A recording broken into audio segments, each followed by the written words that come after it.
School and college, block 2, Gulshan circle 2, Dhaka.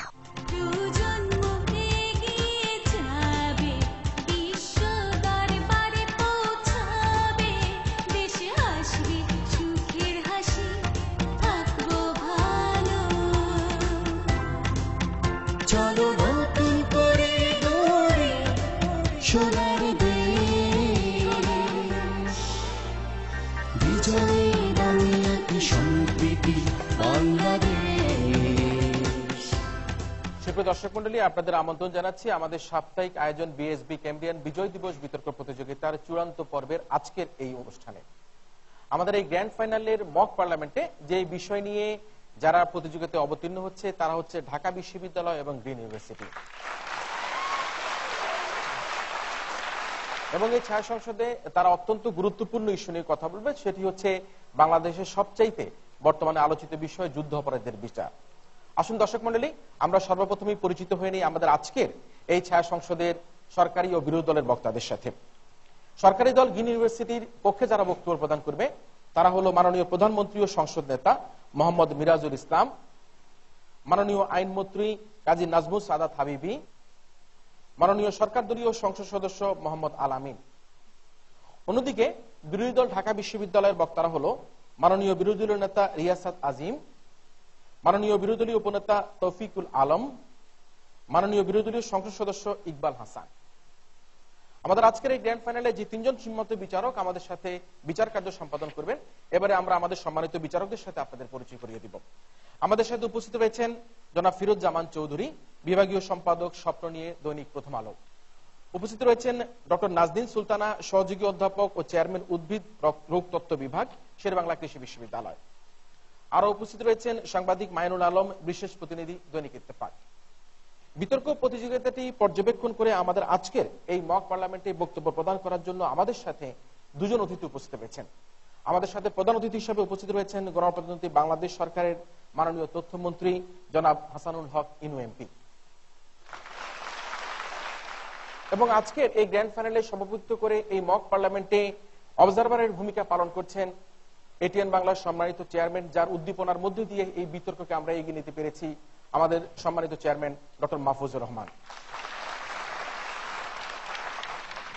শুরু করছি আজকের এই ছায়া সংসদ এবং সেই সাথে আহ্বান করছি আজকের এই মক পার্লামেন্টের মাননীয় প্রধানমন্ত্রী তথা সংসদ নেতাকে তার প্রস্তাব উত্থাপন এবং উত্থাপিত প্রস্তাবের আলোকে বক্তব্য প্রদান করার জন্য। মাননীয় সংসদ নেতা। ধন্যবাদ। মাননীয় স্পিকার, মহান মুক্তিযুদ্ধের বীর শহীদদের প্রতি শ্রদ্ধা জানিয়ে যে প্রস্তাবটি উত্থাপন করতে যাচ্ছি তা হচ্ছে যুদ্ধ অপরাধীদের বিচার আন্তর্জাতিক মান অনুসারে চলছে। মাননীয় স্পিকার, শুরুতেই সংজ্ঞায়নে চলে যাচ্ছি। যুদ্ধ অপরাধী বলতে 1971 সালের মহান মুক্তিযুদ্ধে যারা মানবতার বিরুদ্ধে অপরাধ করেছে এবং একই সাথে যুদ্ধ অপরাধের অভিযোগে অভিযুক্ত তারা হচ্ছে যুদ্ধ অপরাধী। আর বিচার বলতে মাননীয় স্পিকার, এই 4টি অপরাধে অভিযোগে অভিযুক্ত 1973 সালের যে আন্তর্জাতিক অপরাধ ট্রাইব্যুনাল আইন রয়েছে তার দ্বারা প্রতিষ্ঠিত যে 2টি ট্রাইব্যুনাল রয়েছে, 2 জন বিচারকের অধীনে মাননীয় স্পিকার এই বিচারটিকে যুদ্ধ অপরাধীদের বিচার বলছি। মাননীয় স্পিকার, আন্তর্জাতিক মান বলতে আমরা বোঝাতে চাচ্ছি আন্তর্জাতিক মানের আসলে কোনো নির্দিষ্ট প্রতিষ্ঠিত এবং স্বীকৃত কোনো সংজ্ঞা মাননীয় স্পিকার এখন পর্যন্ত নেই। তবে একটি বিচারের ক্ষেত্রে আন্তর্জাতিক মান বলতে যেটি বোঝানো হয় সেটি হচ্ছে ন্যায় বিচার নিশ্চিত করা, অর্থাৎ আত্মপক্ষ সমর্থনের সুযোগ দেয়া, নিরপেক্ষ ট্রাইব্যুনালের ব্যবস্থা করা, আপিলের সুযোগ দেয়া, রিভিউর সুযোগ দেয়া, সাক্ষী গ্রহণের সুষ্ঠু প্রক্রিয়াগুলো নিশ্চিত করা। এবং মাননীয় স্পিকার, 5 নম্বর যে মূলনীতি সেটি হচ্ছে ক্রিমিনাল জাস্টিসের মূলনীতি রক্ষিত হওয়া, অর্থাৎ প্রিজাম্পশন অফ ইনোসেন্স বজায় থাকা, বার্ডেন অফ প্রুফের ব্যবস্থা করা। 6 নম্বর বিষয়টি হচ্ছে মাননীয় স্পিকার বিনা পরোয়ানায় গ্রেফতার না করা। 7 নম্বর হচ্ছে জামিনের ব্যবস্থা করা এবং সার্বিকভাবে যে বিচার কার্যক্রমটি হচ্ছে 8 নম্বর যে মূলনীতি সেটি হচ্ছে উন্মুক্ত ট্রায়ালের ব্যবস্থা করা। মাননীয় স্পিকার, এই 8টি বিষয়ই যুদ্ধ অপরাধীদের বিচারের ক্ষেত্রে নিশ্চিত করা হচ্ছে। মাননীয় স্পিকার, অনুসারে চলছে মাননীয় স্পিকার, সেটি হচ্ছে আমরা যে 8টি নীতিমালার কথা বললাম এই 8টি নীতিমালা অনুযায়ী আমাদের যুদ্ধ অপরাধীদের বিচারের যে কার্যক্রম সেটি চলছে মাননীয় স্পিকার। মাননীয় সংসদ নেতা একটু অপেক্ষা করুন, বিরোধী দলের নেতা প্রশ্ন করতে চাচ্ছে। সুযোগের কথা বললেন, অন্তর্বর্তী আদেশের বিরুদ্ধে আপিল করবার কোনো সুযোগ নেই। আইনি সহায়তার কথা বললেন, টবি গভর্নমেন্টকে বাংলাদেশে ভিসা দেওয়া হয়নি, কিভাবে দেখছেন বিষয়টি? মাননীয় স্পিকার, আপিলের সুযোগ আপিল আসলে কখন করে? বিচারের রায় হয়ে যাওয়ার পরে আপিল করে মাননীয় স্পিকার। আমরা আমাদের দলীয় অবস্থান থেকে ব্যাখ্যা করব। আমরা দুটি জায়গা থেকে প্রমাণ করব। প্রথমত হচ্ছে মাননীয় স্পিকার, এর আগে নুরেনবার্গ ট্রাইব্যুনাল থেকে শুরু করে যতগুলো ট্রাইব্যুনাল প্রতিষ্ঠিত হয়েছে সবগুলো ট্রাইব্যুনালের সাথে আমাদের ট্রাইব্যুনালের তুলনামূলক আলোচনা করে প্রমাণ করব। আমরা আরেকটি প্রশ্ন নেই। মাননীয় সদস্য। স্পিকার, আপনাকে ধন্যবাদ। একটু বুঝিয়ে বলবেন কি এই সংসদে মানবতার বিরুদ্ধে অপরাধ আর যুদ্ধাপরাধীর বিচার, যুদ্ধাপরাধীদের বিপক্ষের যে অপরাধ, এই অপরাধগুলোর মধ্যে সূক্ষ্ম পার্থক্যটি আসলে কোথায়? মাননীয় স্পিকার, লক্ষ্য করুন, আজকে তারা যে প্রশ্নটি করলেন সম্পূর্ণ অবান্তর প্রশ্ন মাননীয় স্পিকার। কারণ জেনেভা কনভেনশন অনুযায়ী যারা মাননীয় স্পিকার মানবতার বিপক্ষে অবস্থান নেয়, একই সাথে মাননীয় স্পিকার এই কনভেনশন যারা ভায়োলেশন, তারাই মাননীয় স্পিকার এই সংজ্ঞায়নের মতো করে দেয়।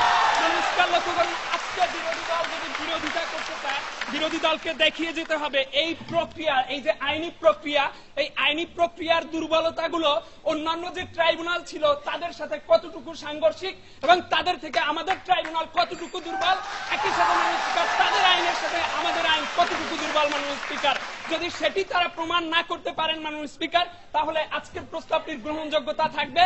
অর্থাৎ মাননীয় স্পিকার, আমরা যে বলছি যুদ্ধ অপরাধীদের বিচার আন্তর্জাতিক মান অনুসারে চলছে, এটি প্রমাণের ক্ষেত্রে আমরা 8টি প্যারামিটার দিয়েছি। এটির মাধ্যমে আমরা প্রমাণ করে দিব যুদ্ধ অপরাধীদের বিচার আন্তর্জাতিক মান অনুসারে চলছে।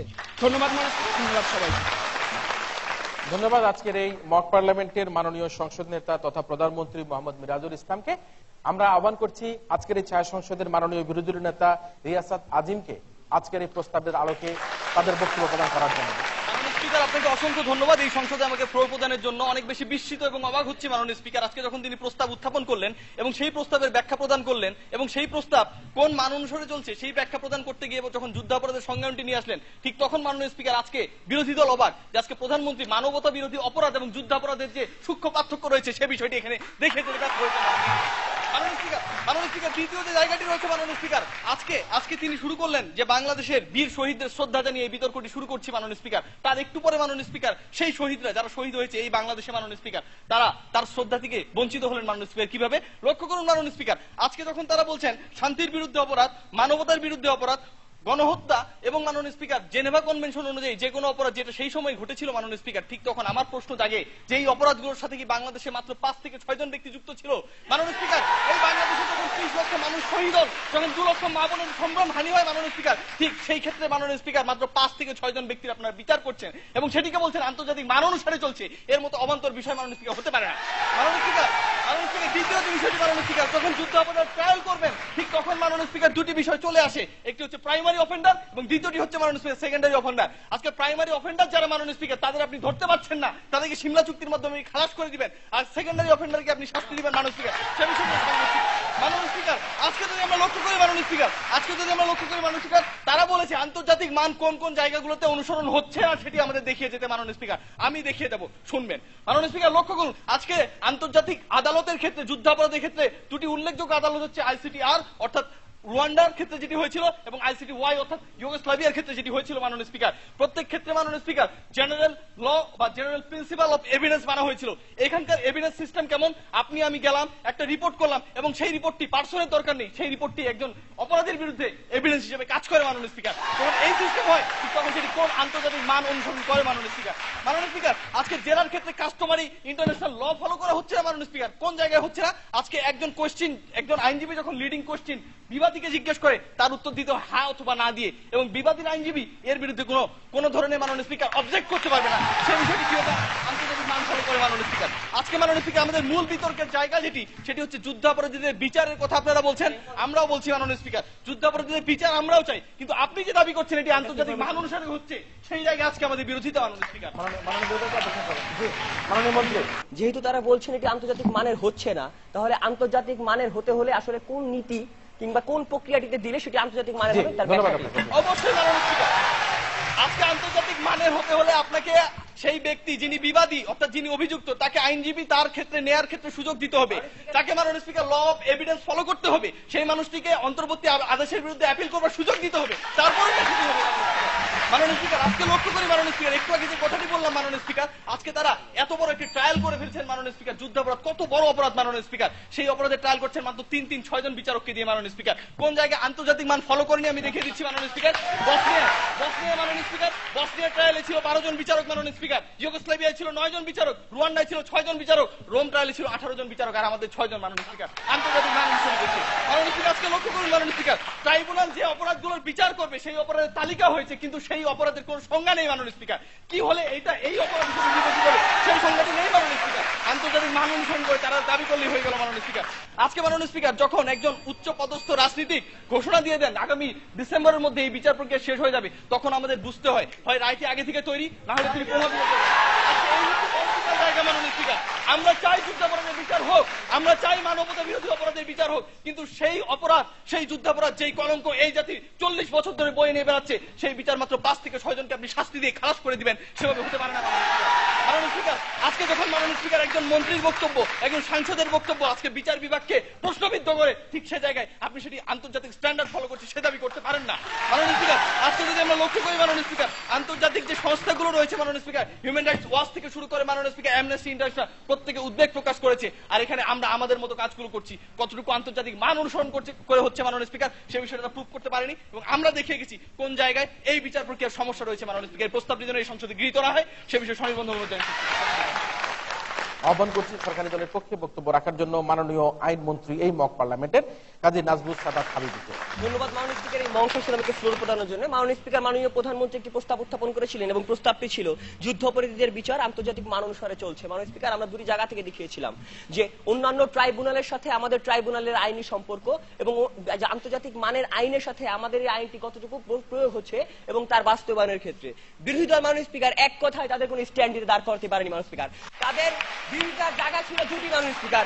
প্রথমটি ছিল তাদেরকে কনসাল্টেড বা তাদেরকে ঢোকার প্রবেশ অধিকার দিচ্ছি না, এবং সেই প্রসঙ্গে তিনি বলেছিলেন যে রাজনীতিবিদরা আজকে বিভিন্ন কথা বলছে মাননীয় স্পিকার। মাননীয় স্পিকার দেখুন, এই রাজনীতিবিদরা যখন বিভিন্ন কথাটি বলেন আর যখন কোর্ট থেকে রুল আসে, ওই কোর্ট থেকে বলা হয় যে এর বিষয়ে, এই বিচারের বিষয়ে যদি আর কোনো মন্তব্য করা হয় সেটিকে আদালত অবমাননার শামিল ধরা হবে। মাননীয় স্পিকারকে মানবাধিকার সংস্থার কথা বলছেন মাননীয় স্পিকার, বললেন যে মানবাধিকার রক্ষা হচ্ছে কি হচ্ছে না, এই বক্তব্য তার শেষ মিনিটে বললেন। মাননীয় স্পিকার, এই মানবাধিকার সংগঠনগুলো 71-এ কি করেছে মাননীয় স্পিকার?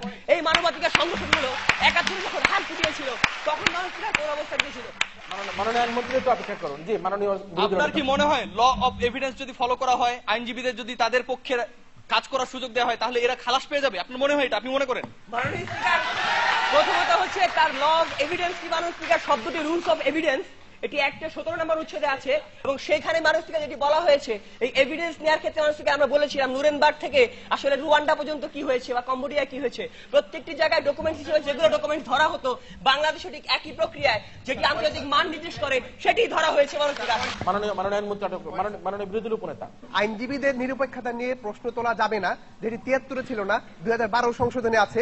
এই সংশোধনটি কেন করা হয়েছে? সংশোধনগুলো কেন করা হয় মাননীয় স্পিকার? ইতিবাচক দিকগুলোর জন্য সংশোধন করা হয়। যে বিষয়টি বললেন আইনজীবীদের মাননীয় স্পিকার, রুলসে স্পষ্টভাবে লেখা আছে যদি কোনো অপরাধী দোষী সাব্যস্ত হয়েছে তাদের সেই পরিমাণ অর্থ না থাকে, অর্থাৎ তাদের যদি লিগ্যাল কাউন্সিল নেওয়ার ক্ষমতা না থাকে, সেই ক্ষেত্রে সরকার বাধ্য থাকবে তাদের লিগ্যাল কাউন্সিল দিতে।